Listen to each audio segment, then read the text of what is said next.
practitioners share lessons learned from their experience. If you're interested in keeping up with the latest from M&A Science, visit mascience.com. Subscribe to our free newsletter. Every Monday, we share highlights from our interviews and invitations to events as we build the greatest community of forward-thinking M&A practitioners. Again, that's mascience.com. I'm your host, Kison Patel, CEO and founder of M&A Science. Joining me today is Eric. How do you pronounce the last name, Eric? Salit. Salit. Joining me today is Eric Salit, Senior Director at Accordion Partners. Accordion is a private equity-focused financial and technology consulting firm. Today, we're going to talk about the complexity of corporate carve-outs from the buy side. Eric, how's it going? It's going all right, Kison. I'm glad to be here. I know we've been talking for quite some time. I love your podcast and what you're doing here. I'm so excited to be a part of this. Can we kick things off with a little bit about your background? Yeah, sure. So I started at Accenture, spent a decade there in their outsourcing and consulting pricing team, and then into their corp dev team internally. So as you may know, they're one of the most acquisitive firms globally, 20 plus transactions a year. Got my learning there and brought that to Accordion, where I'm in our transaction execution services practice, leading carve-outs and integration management for PE portfolio companies. Do you have any industry focus, or are you all over the place? All over the place, you name it: healthcare, industrial, financial services. And it's great we're talking about this today because with this pre-recession economy, I think carve-outs are really going to be the king of how businesses start divesting some of their non-core assets. So this is going to be a very interesting conversation, I feel, especially since they're all nuanced, and it'll be good to talk about it. They're interesting deals. I always think of the ones where the company sells, right? And then a couple of years down the road, they sell it back to that founder. He buys it back for $1 or something like that. And that's always intrigues me about just carve-outs in general. Like, let me learn that. Let me learn how that works. But let's get right into it. Right? What's the difference between buying all of a company versus a carve-out from the buy side? Sure. I'd say the main difference is you're going to be starting a new legal entity and pulling that out of a company that already exists. And the main thing there is that once that happens, a whole host of legal things kick off, and you have your people finding themselves in almost a different company where they're going to have to start new payroll, benefits, all these different kind of things, and bringing them around that journey.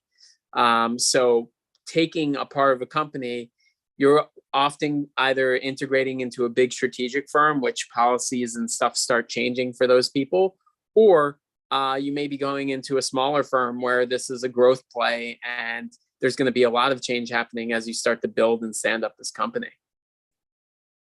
Okay, so the legal entity part, and it seems like there's just a lot of legal work in general.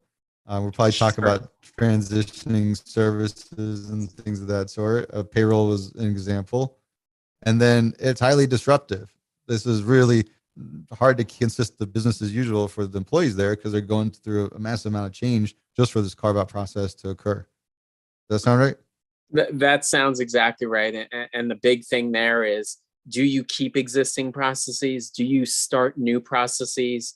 Do you keep existing financial systems, other systems? How are you going to start this? Are you being brought into another company that is going to give you all new systems? And what's that transition period look like? And that's when we start to talk about TSAs and the importance around providing services back and forth between buyer and seller. It sounds like it touches across a lot of the functions of the company. What would you say are the key ones that really require the most attention and thoughtfulness? The things you really want to start addressing early in the process? Sure. It was funny being part of a group of 30 now. We have these conversations all the time, sometimes on a biweekly basis, to see what's going on and the importance. And the things me and my colleagues have taken away is getting the standalone cost, one-time cost, and specifically IT diligence and any diligence upfront figured out is super important to understanding what this company looks like. Having the right people in the know, the key working people who are going to be working with operating partners who become very involved from a PE standpoint and are super important around developing the strategy and the investment thesis around this carve out is crucial. And then also preparing anywhere 4 to 8 weeks in advance is just so paramount.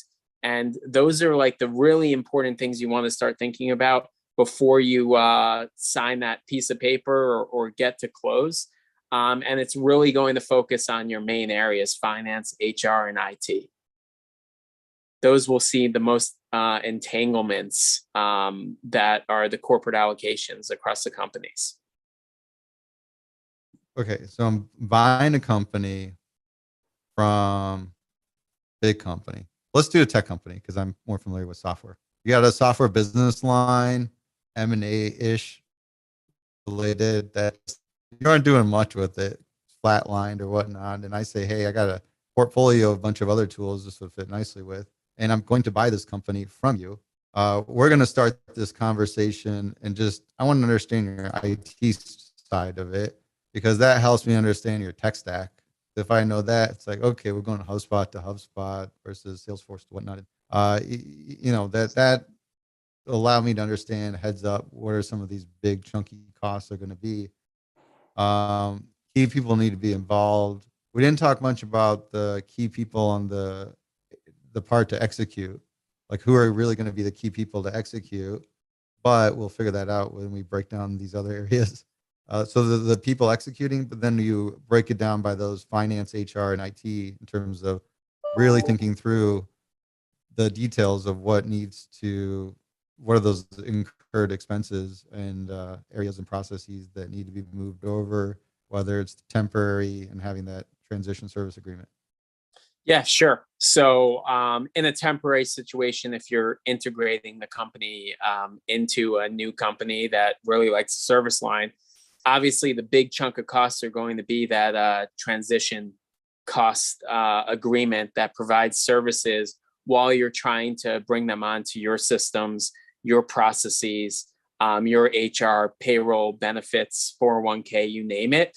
And then on the flip side, when you're standing up a company on your own, you're going to be heavily focused on the one-time costs, building a new ERP system, putting in any new system, whether it's a manufacturing system. For tech, you're probably more focused on like the hosting and the hardware and the software involved to keep that system running. And those are key costs when you start thinking about breaking this down. What do you see happen more often where the business is carved out and stood up on its own, then sold off? Or does it get to a sale process and then it's decided whether they should stand it up or, do a direct, let the company carve it out and integrate it? Sure. So I'd say prior to this becoming like a very, very big process focused thing. So talk about when companies were splitting up 10 to 15, 20 years ago. I mean, there was a big need to divest them and people were just trying to offload them here and there. Now with the process involved, what I'm seeing is that sellers are starting to spend more and more time strategically thinking about what that standalone business looks like, but being very smart about spending cost on it, because you do not want to start spending that cost to separate a company if that's not it, because that's going to hit your bottom line. So what they'll start to do is start thinking about how they could do some of the legal entity structure in advance, where the pieces go, develop some of the transition services agreements that they are willing to sign up for, and then say, hey, it's not fully split, but this is how we look at it. And we feel like it can be as standalone as possible, maybe pulling over having their own GL system, their own reporting, not system, but own GL within the same system. That way a buyer becomes more and more comfortable with the idea of separating it. Not all buyers are alike. Some are very astute in this area of carve-outs, and some are a little bit new to it. But if it's a platform they want to build and they really feel desire to own this, they're going to be more comfortable knowing that this is going to be a much easier separation. So basically one of the same preparation from the sell side to get to the point, get it thought through. If somebody is going to integrate it, they'll have these TSAs thought out. And then it's also prepped if somebody want to take it and build it into a standalone. So essentially the sort of the same game plan up until that point, and then it's offered, and then it sort of goes specifically to the buyer and what they're going to do.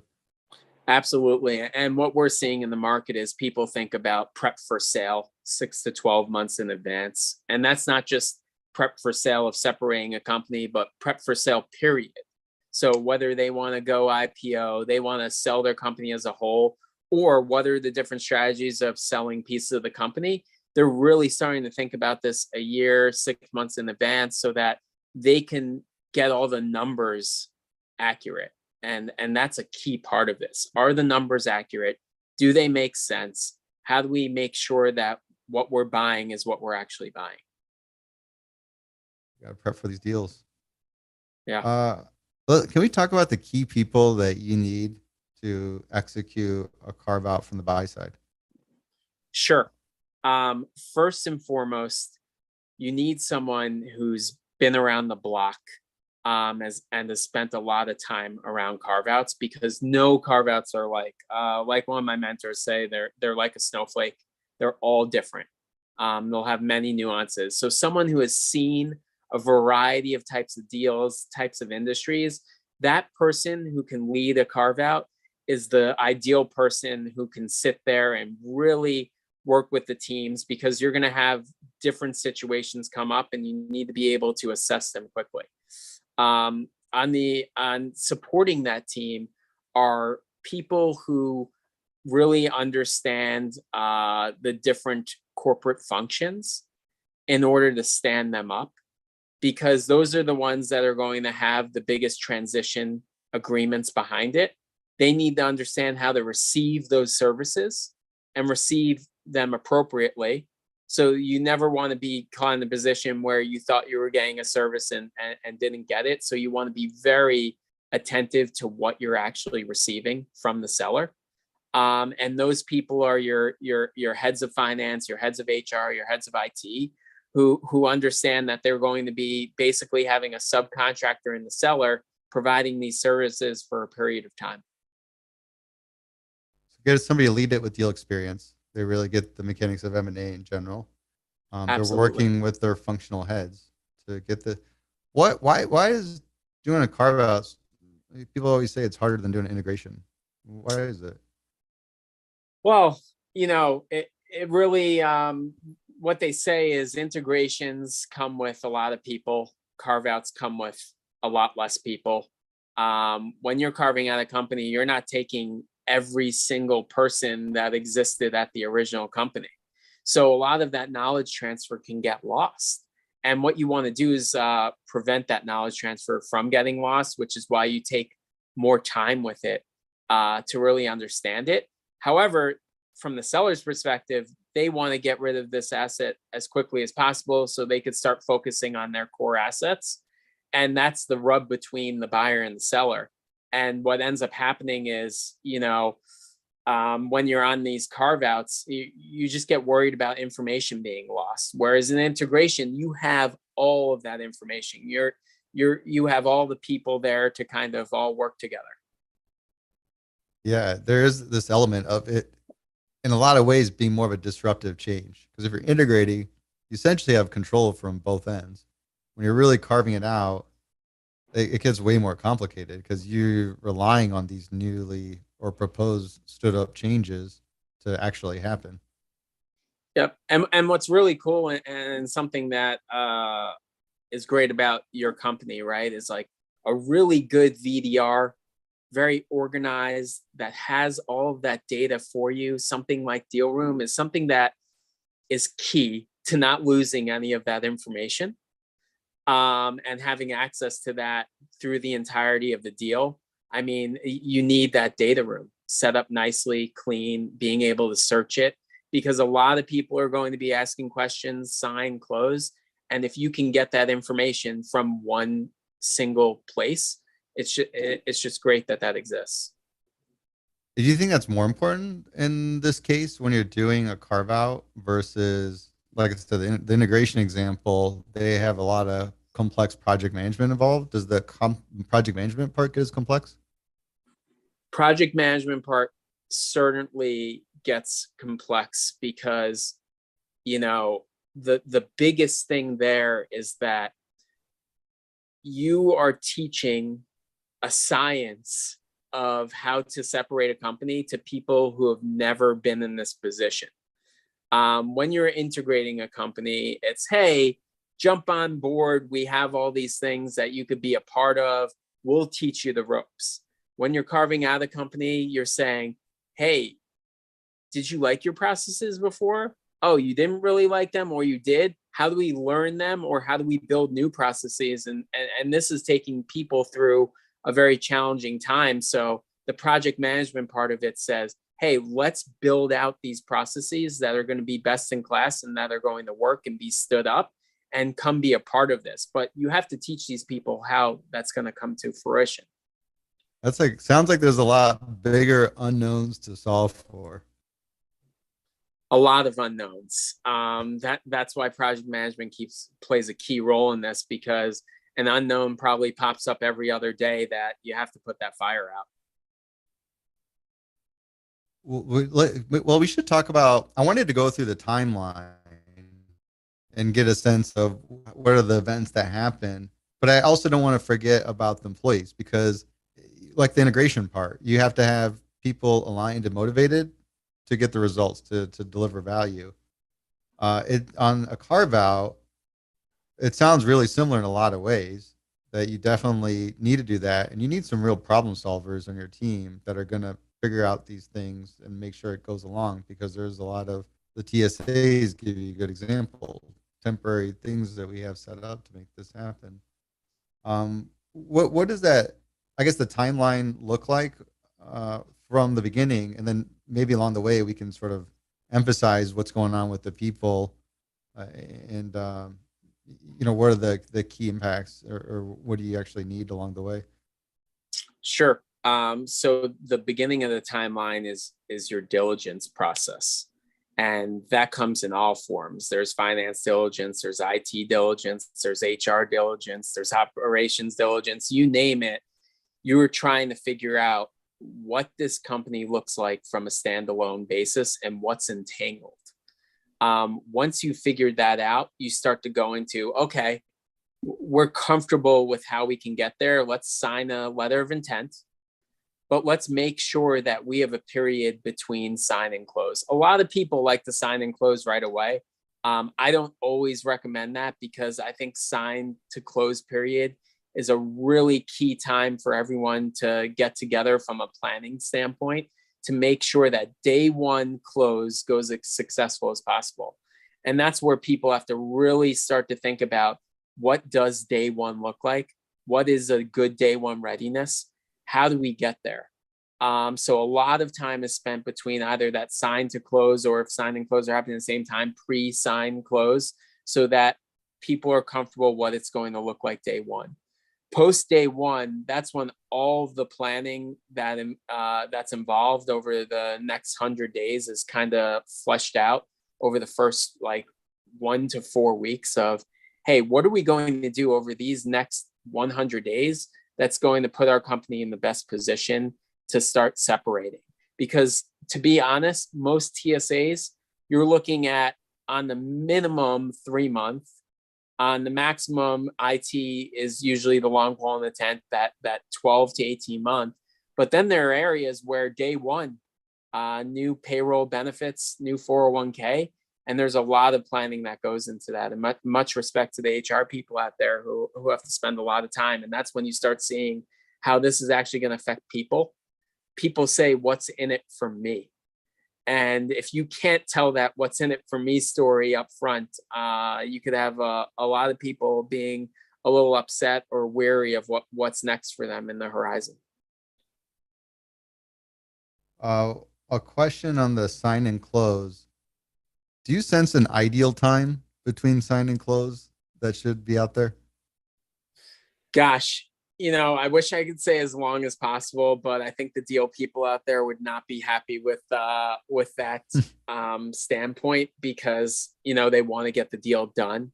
What we see in the market is a 30-day, maybe 60-day Okay. timeline. I think you can get a lot done there. But then if we're talking about carving a company out of a big public company, you may need a lot more time depending on the leeway you're given on some of the services that they're providing. Yeah, that's interesting because in some ways it would you'd ideally as a buyer you definitely would want to sign and make sure you have that stuff figured out before closing. Yep. And then on the other, you talked about the the people side is a big emphasis, and I could imagine that that's the part where you have people to figure out how you got to carve them out of the organization, basically the who's going, who's staying, and then the what in it for me. That's the whole thing to figure out. Now, are is on your side, you don't have to do any of that. That's already taken care of by the seller. Is that what's proposed? You have to like check it and make sure that I'm not bringing people that are just all going to quit. Sure. I think the process goes somewhat of the seller creates that deal perimeter, but it's on the buyer to either bring experts to the table or them themselves to interview the entire management team on the sell side who's coming over and the people who may not be coming over to make sure nothing was missed. Because oftentimes you could be going through some of those interviews over a 1 to 3 week process and find out, you know what, you may have not thought that person is really important, but we feel that person's important and they would be a great addition here. They may say, well, that's great. He's happy to provide services. He or she is happy to provide services for you until you find that replicated person on your side.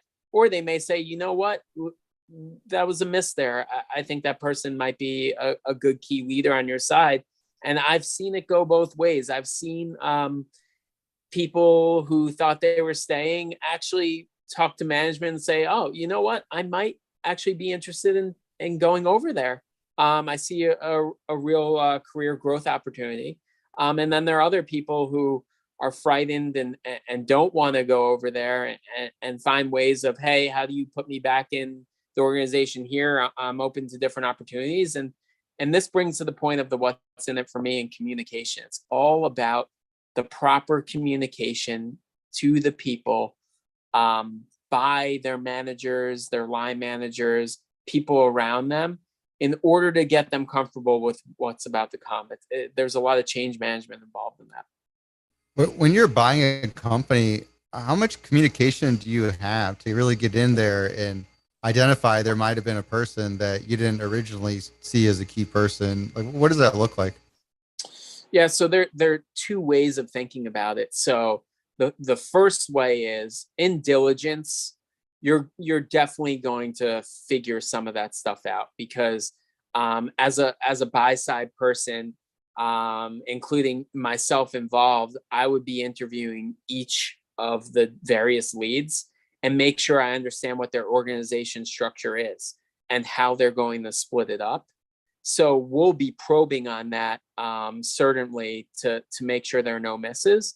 But what people do is sign between sign and close allows you to do some of that amendment and those changes. That's why having a little bit of a longer, call it a 30-day sign to close, allows you to figure out some of that. Past close, I'd say much rarer, but there would have to be a very compelling reason of what may have been missed there and how you could work with the seller to kind of figure that out. And it may just be you trying to find or replicate that role that was missing, and that's just something you need to kind of work out. Is there a lot of negotiations that happen between signing and close? there are negotiations down to the color of a pencil. That's how deep you go on a lot of these, especially the schedule of services, especially the timing around it, the people involved. That's why it's super important on TSAs to have a manager on both sides who are constantly setting up what we call like a command center, where you can meet around the service and the delivery of the TSA going forward to be able to make sure that everyone's getting what they need. Because the last thing you want to do is have business disruption. And business disruption happens when your clients aren't getting what they need. Your people you're supposed to be paying, your vendors aren't getting paid. And then all of a sudden this kind of blows up in people's faces, and people start to get very upset of what's happening. And you don't want to upset your suppliers. You don't want to upset your customers. You're building a really good case on why you should have separate sign and closes here. I mean, as a buyer on a carve out, that's something I'm 100% going to negotiate when and if I ever do one. Absolutely. There are just so many reasons why I feel compelled to have some of that leeway. It just allows for a lot more smarter planning. I get why you would say sign and close, big bang, let's just do it, because people have been waiting a long time to sell the deal. So if there aren't a lot of complications, pre-diligence, and you have a really, really good relationship with the seller and things went really well in negotiations, drawing it out, I mean, there's not a lot of value in that. But if you're worried about just not feeling like you got enough information, having that time period really, really helps. Fair points. I'm actually looking at our outline now. We haven't looked at that much yet. Was there? Do we want to talk about the difference between stock and asset carve-outs? Sure. Absolutely. So that's probably one of the nuances that become evident in the type of carve out you're actually structuring. So people can structure a stock carve out where you are buying the entire legal entity, so that transfers with you in the acquisition, or it can be an asset deal where you're buying part of the entity, and in that case, you'll have to schedule the transfer of all contracts, people, assets into either the existing entities you have because you're integrating them, or you may have to set up new entities, tax IDs, registrations, which then becomes a lot more administratively cumbersome. So what I would say is that asset carve-outs are much more administratively cumbersome. Stock ones are a little more straightforward. There could be some things that hold you up, but you're essentially buying the entire legal entity. So there are a lot less changes that may need to happen for day one. What's the percentage roughly of asset versus stock when you see carve-out situations? That I've personally seen. Personally, or you can be the speak for all, and that's what all data is anyways. I'm not sure I could be the speak for all in that one. Roughly out of 10, like what do you see? For me, the majority I see people try to keep it at the stock level. It's just cleaner. Really? Yeah. If you can do an all stock carve out, it's just so much cleaner. People prefer that. You hope that the company has been down that path of having some separate legal entities, because maybe that business line was never into that full holding, or maybe there's like a big holding company sitting on top that has these different business legal entities, and you're buying one of those entities. It just makes for a much cleaner deal. For who? The buyer or the seller? For the buyer. The seller's got to do more work in a ways to put it in a separate entity. Yes, you just hope that they've done it in advance, or it already existed that way. And the biggest impact, I think, is, I mean, there's obviously a whole tax strategy driving all this, and we'll have to get the tax interview coming up at some point. But the people side, because if I got to bring them all over individually and re-onboard them, as an asset sale versus if we're going to, I mean, that it would be ideal for a buyer, it'd be a lot easier, but for a seller, they got to figure that out. They got to, find some vehicle to manage all of that, or they would Yeah, be doing no, it. and I think you hit the nail on the head with this whole tax ID thing. So, telling customers and suppliers they now have to send money or POs to different way of doing it before. That's what happens when you go down the whole asset route, because you're creating that new legal entity. You have to communicate the new tax ID. You have to put that on an invoice. The biggest worry is people say, what are we going to do? We have all of our top clients. We have all of our top suppliers. We now have to, they may not even be set up to do that. And where's the money going to go? So they get very nervous around that. In a stock transaction, because you're not changing that, you don't have to do that communication up front until you actually go down the road, if you're going to change some of those things later on. But it just allows you to have a lot less business disruption. And you know what? The seller is going to be very involved in that as well, because if the seller is receiving some of these bills, they're going to have to be a part of it, developing the communications with you, and helping you. So it is a bit of more lift on both sides.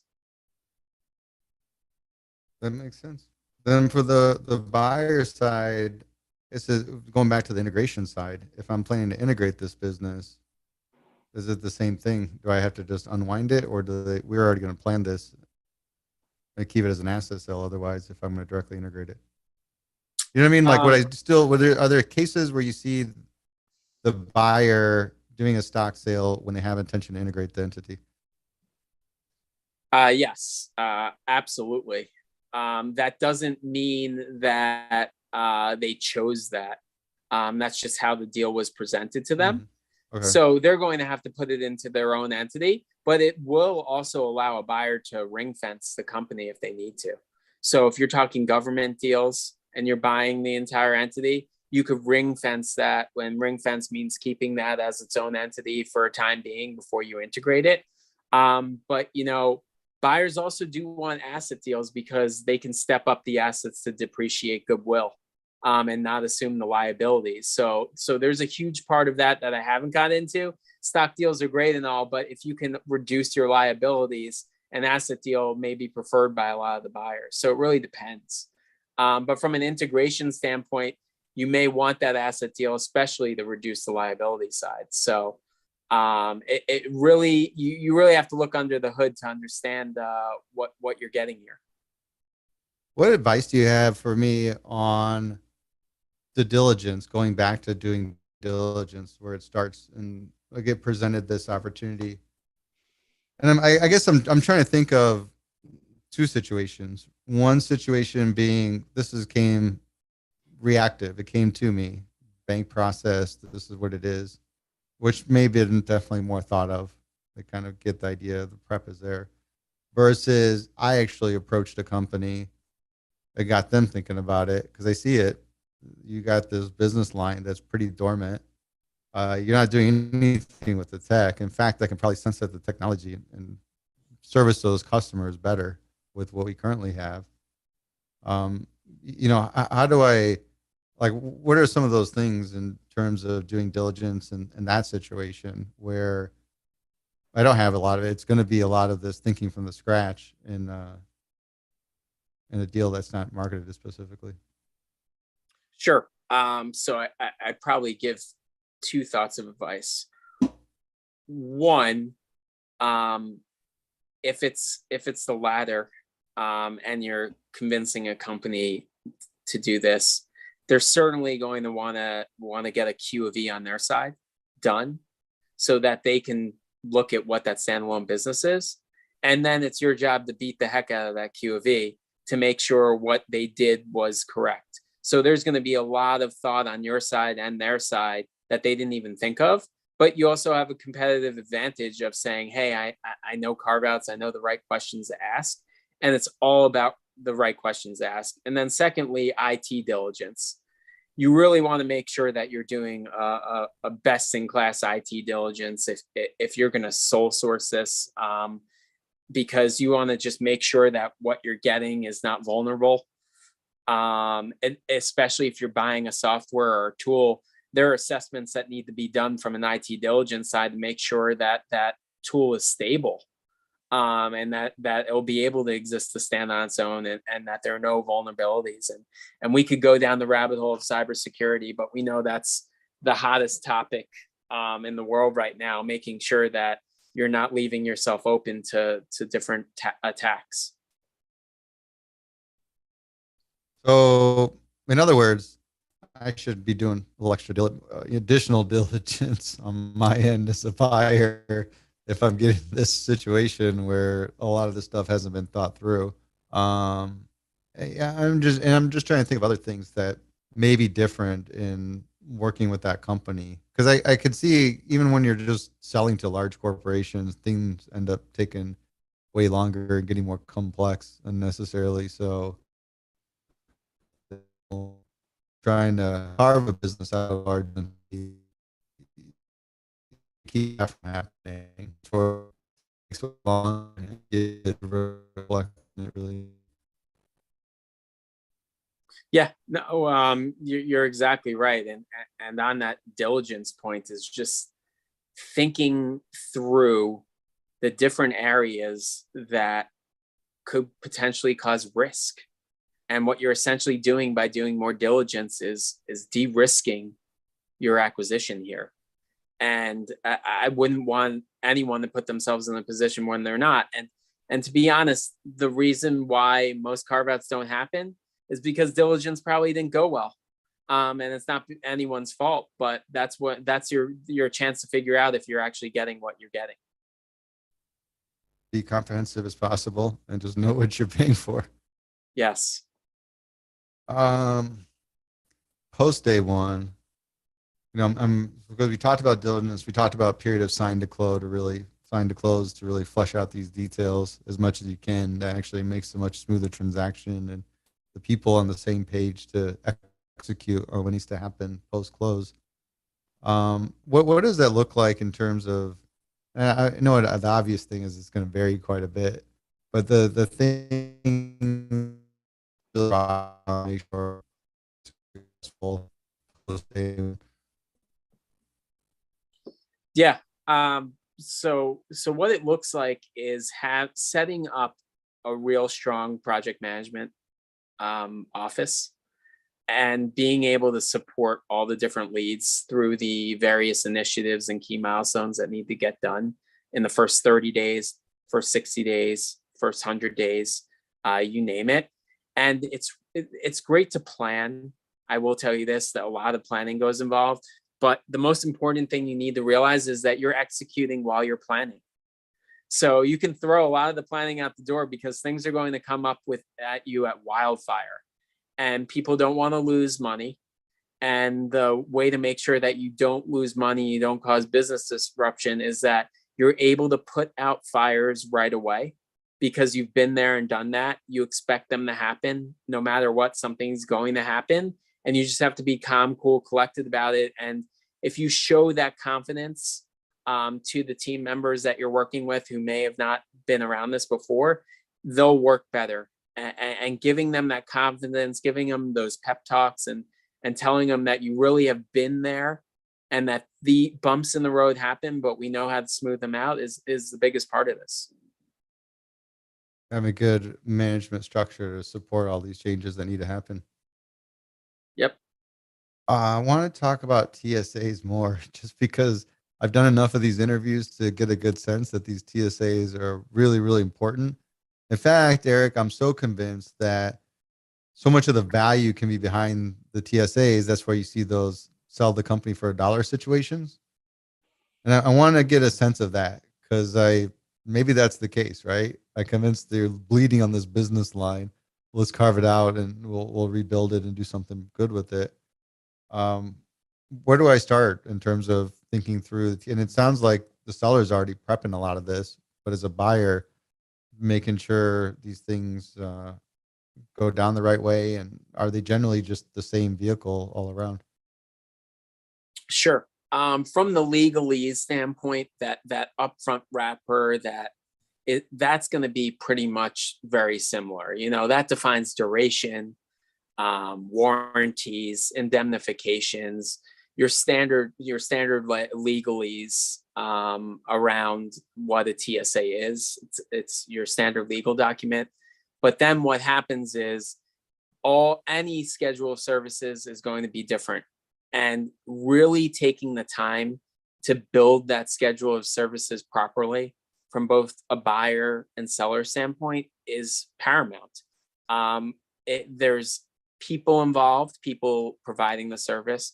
There's cost involved for the amount of hours that's going to take. And then there's also time involved, where duration is important. And the worry from the seller side is, I didn't sign up to have my resources spend 30 to 50% of their time servicing a TSA of a company we don't own anymore.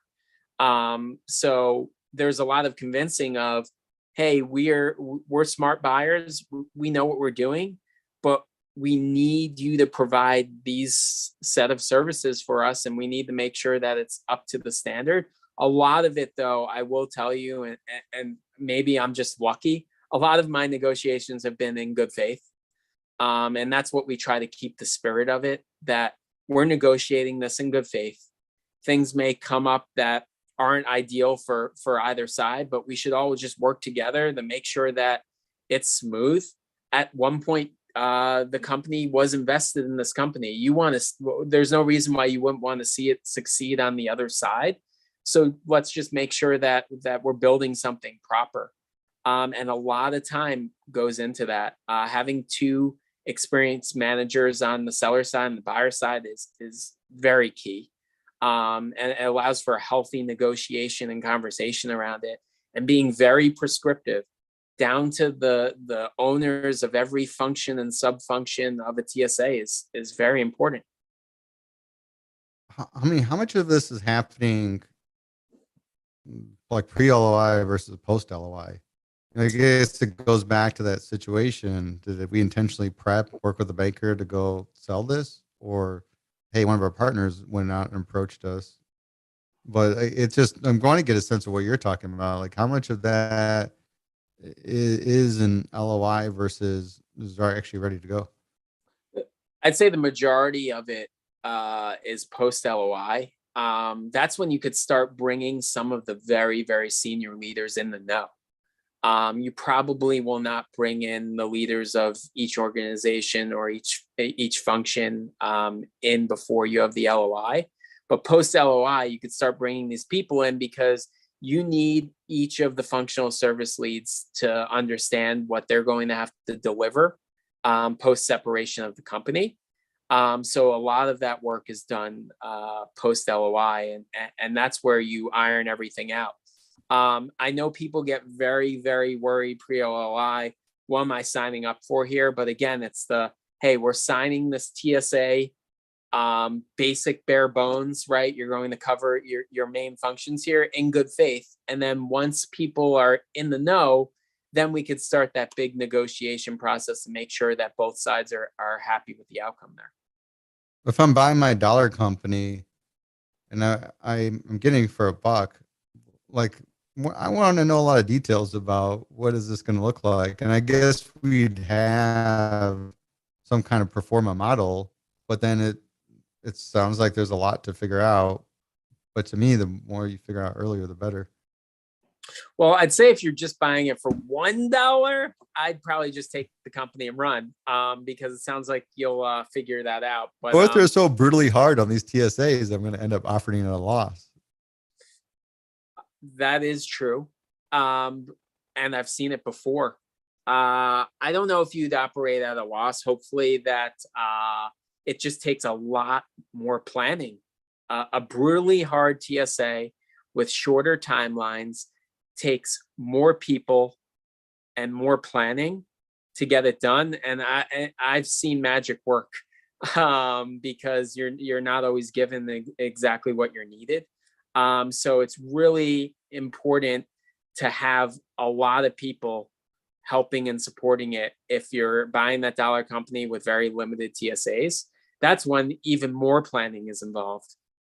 With limited TSAs, you need to plan every step. And that's key. And having a lot of people who've been around it is super important when you're doing something like that.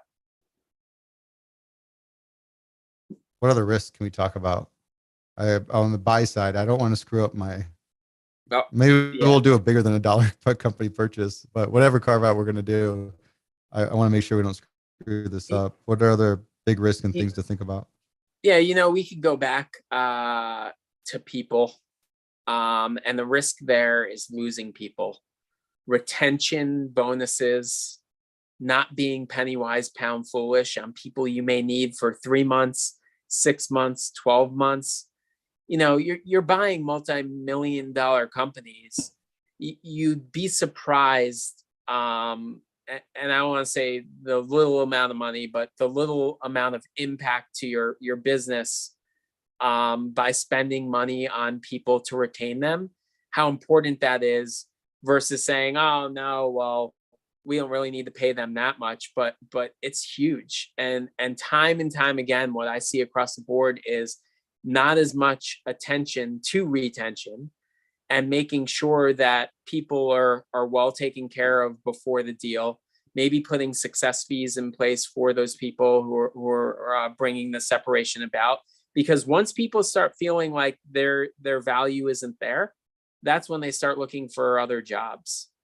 And that's where retention is the most important thing. A lot of people lay that out in the purchase agreement, retention. And then you start to lay it out possibly in the TSA. And there are many areas where you always want to think of, what is that person who we think is valuable thinking at this point in time, and how do we retain them? And the worst thing you can do is not start thinking about employee benefits and how that transitions over, vacation days, 401ks, the matching component to it. Everybody's thinking about that. And if you can't think of what the competitive approach is, that's when you start losing people too. And they're the people who keep the business running. I like the idea of giving success or allocating some success fee to those that are driving the change around what needs to get done. That's good stuff. The people, you didn't have a big emphasis on culture, because that's kind of, there's the people and, hey, what's in it for me? But I guess thinking about how teams are going to come work together actually when things are said and done. Absolutely. And I know it sounds negative towards the seller, which by all means, I don't think people should construe it this way. But what you're trying to express to the people is that you're a little bit starting from scratch to build a new culture. And hey, you may not have liked the culture. You may have not liked some aspects of the previous culture. You may have loved some aspects. Let's take all of those learnings and let's develop a really good culture. And this is not a plug to where I work, but we really focus on the importance of culture, especially at our firm. At other companies I've worked at, that's the main thing I express to the people in the C-suite that I'm working with, is that culture is key, and you want to keep. I mean, people nowadays with they call the mass firing or the mass exiting of whatever they're doing, and the massive hirings and people leaving companies, joining companies, boomeranging. All the way to retain people is culture, and keeping that calm, relaxed environment where people feel heard, people feel like they're human. They're allowed to make mistakes. Humility is the most important aspect in all of this. And if you can't provide a culture that has great humility, where people can say, I'm human, I'm able to make some mistakes here and there, but we're all driving towards the same goal, working towards everything to back each other up. I mean, that's what people will be afraid of if they're going to walk into some culture that's not ready. and something that they don't want to be a part of. I like the idea you started with on building that as a goal of not figuring out culture as much as we're going to build a great culture together. I really like that a lot because that's a good way to frame it.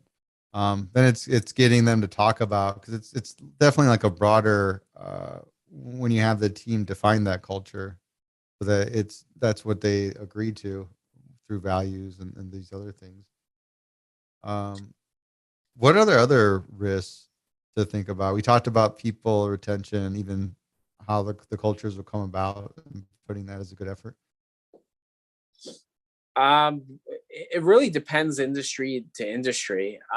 The biggest risk that people always jump on is your money in and your money out. You need to have cash flow for the business to run, and not putting together a proper 13-week cash flow for your business that you're planning on standing up will not allow you to understand if you're going to need to draw from a bigger account that private equity is putting up, or if you need to draw from a revolving credit line. You really need to understand the peaks and valleys. So many times I've gotten into these situations where just the way the cookie crumbles on dates, you end up paying. You may have like a huge vendor that was coming up 1 week after close, and you didn't anticipate paying millions of dollars to this vendor because you're on an annual contract or something like that. So getting the money in, the money out part is huge, because it ends up being mud on everyone's face when you say, oh, we didn't anticipate we'd be $5 million in the hole a week into this, and drawing from credit lines.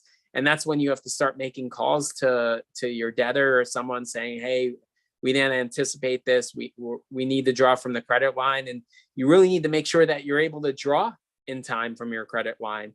And that's another mistake people make, is not realizing that it may take 72 hours in advance to make sure that you have the money in place to fund something.